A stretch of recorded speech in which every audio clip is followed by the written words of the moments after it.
Greetings, everyone. In this video, I'd like to briefly talk about something you might want to consider when you write your own exercises. When I first started to write my own exercises, I learned two simple but important steps the hard way. Here is what I did. I gave this exercise to my students and explained orally to them to choose words from the box and fill in the blanks. Then, I had them work individually on the exercises. As soon as they started, several of the students called me over to ask what they should do. So I spent quite a bit of time walking around, explaining again to each of those individual students how to complete the exercise. The next day, they turned in their papers, and I saw that a few of the students did the exercise like this. Rather than write the phrases in the blanks, they took a shortcut and wrote in numbers and matched them in the paragraph. It took extra time and mental energy for me to check their papers, but even more important is that the ones who did it this way with the numbers were later unable to apply the technique that I was trying to teach them in this exercise. These are the 2 points that I learned from this experience. First, make sure you write directions for the exercises.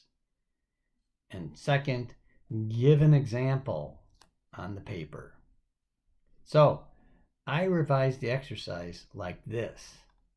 You can see the exercise 8 directions at the top, and I filled in the first blank.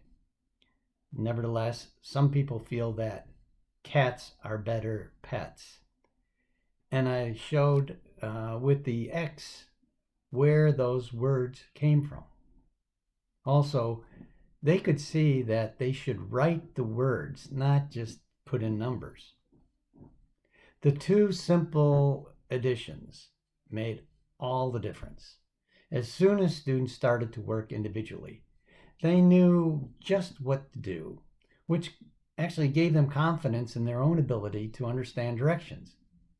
And nobody had to call me over to re-explain the directions. Here's one more example that I'll give you.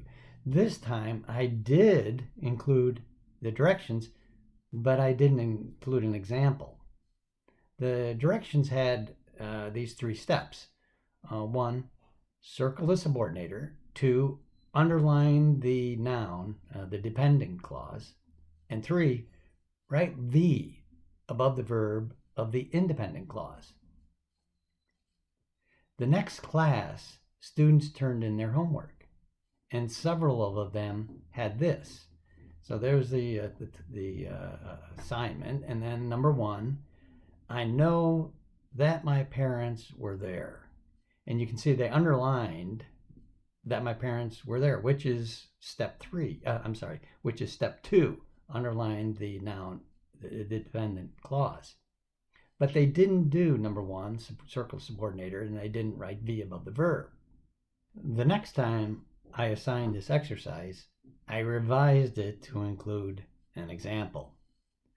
So you can see, number 1, I know that my parents were there.